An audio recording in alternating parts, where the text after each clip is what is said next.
We just gonna call it like it is, man. Is it racial injustice or what, man? The coach of the New England Patriots, Jerod Mayo, fired just after one season, like this whole dumpster fire was all his fault. Y'all stick around and keep it locked to Strait Shoota Podcast. We're gonna get into this, all right?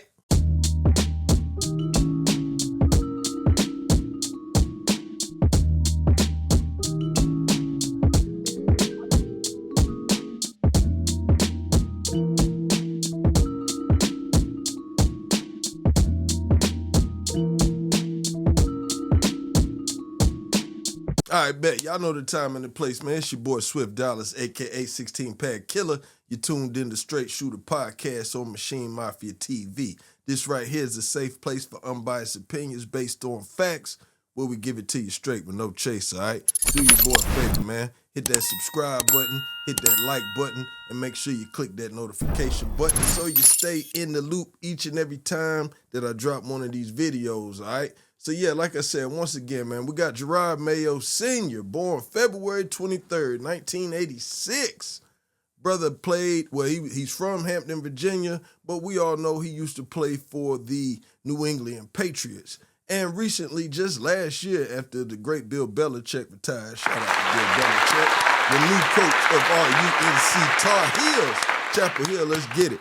But anyway, you know, he played under Belichick and as of recently has been helping coach out there on the team, you know what I'm saying? And then recently this year after Belichick retired, he got his shot. And, you know, Coach Kraft, well, not Coach Kraft, but the owner, Roger Kraft, and all these people was grooming him and saying that he was their guy that was going to take them into the next, you know, stratosphere, so to speak, in reference to being the coach of the New England Patriots. Now, they only gave this man one season. Now, this feel like some of that same crap that happened to Lovie Smith back in the day when he was, I believe, with the Texans, and they wanted him to lose the last game to keep the number one pick, because y'all know when they won that game yesterday, they went from the first pick in the draft to being like the fourth or fifth pick. So, you know, that probably pissed old Roger Kraft off, and he was just like, yo, man, enough is enough. And then Mike Vrabel is out there.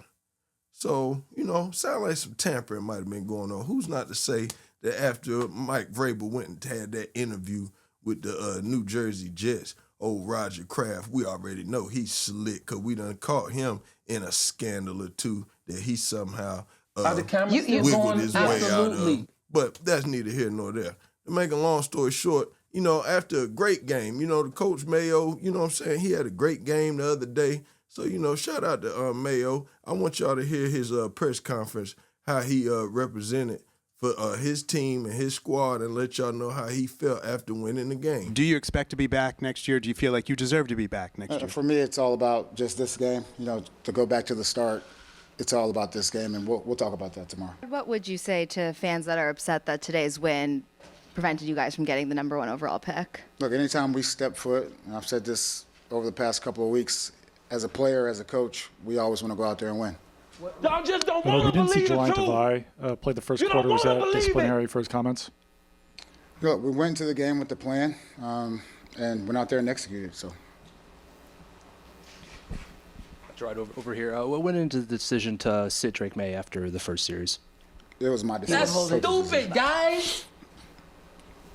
What were some of the factors for Jelani's case and Drake's that led you to those decisions? Yeah, all those things are internal, and I'd rather keep it that way. Based on how you guys handled the game today and played to win, that there was some conversation had with ownership prior to the game. Did they at any point this week tell you how they wanted you to handle this one? Not at all. It just goes back to, look, anytime we step foot on the field, we want to win. How do you reconcile if you're going to go on the game to play the game to win, not playing your number one quarterback for most of it? I think I've said all year we need to see, you know, as the season goes on, what we actually have, and it was good to get Joe out there. Isn't that different than trying to do everything you can to win, though? We won the game, and Joe was our quarterback. How would you best summarize this year, and did you learn maybe that the team is a little bit further away than you were anticipating? I'm not going to get into that. You know, like I said, tomorrow we'll have a lot of time to talk about those things, but tonight it's all about these guys going out there winning the football game. Get mad at me if you want to. All right, so now that was the coach, Jerod Mayo, right after the game yesterday, after they had a nice hard win for the close out the season. Of course, they didn't do good. I think they was, 4-12, 5-12 or something like that. either way, that was a crappy team that he inherited, and that was his first year. It ain't like nobody was screaming New England was going to do anything, right?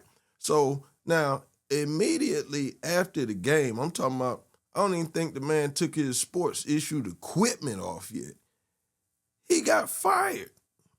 Gave him his walking papers, right after the win. So it must be a disconnect somewhere, or again, like I said, man, I think they wanted Vrabel all along. They couldn't get him. They got this guy. And then as soon as Vrabel came available, man, Krafts is a billionaire. Hey, man, he just wrote that guy a check and he going to get him out of there. But this is what Robert Kraft had to say after the firing. This whole situation is on me. I feel terrible for Jerod because I put him in an untenable situation. I know that he has all the tools as a head coach to be successful in this league. He just needed more time before taking the job. In the end, I'm a fan of this team first, and now I have to go out and find a coach who can get us back to the playoffs and hopefully championships. Now, I got a question. Now, after he said all that bull crap about everything he trying to do and what he trying to accomplish, well, why the hell you gonna hire the guy if you knew he needed more time before he needed the job? How? If you knew he wasn't qualified for the job, why was you running around praising him last year, talking about this is the guy that's going to take the franchise to the next, stratosphere?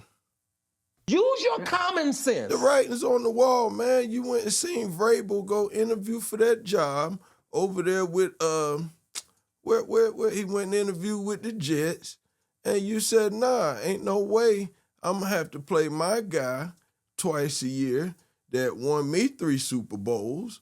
Like, come on, man. Like, that doesn't make sense. I mean, it just doesn't. Talking about it did not extend as I had hoped. We bet it didn't, because you didn't want it to. So, come on, man. That's some of the biggest bull crap I ever heard, man. I ain't like we talk sports over here too. But if you were a team and you hire a coach, you got to at least give him 3 years. Okay, he ain't even, you got to give him a draft. You got to give him something. I mean, he ain't get nothing but what you gave him. That basically he was an interim head coach.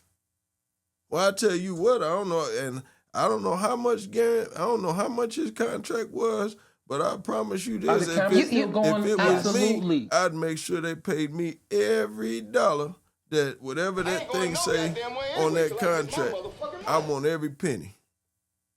Like, y'all just wasted that man's time, played his face, and then you're gonna move him right out of there and give Mike Vrabel probably a blockbuster deal that we never seen or heard of. That's just crazy, man.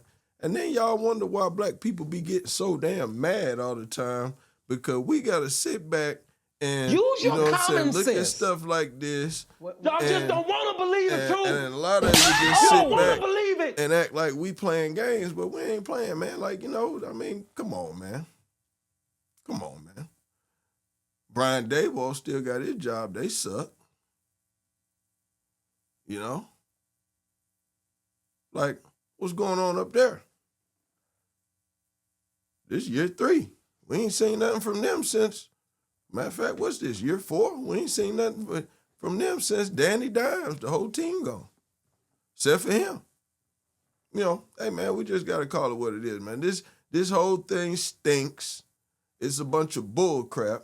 The Patriots, half of the veteran players that was on the Super Bowl teams done called out the owner and said it's some trash and it's some bull crap.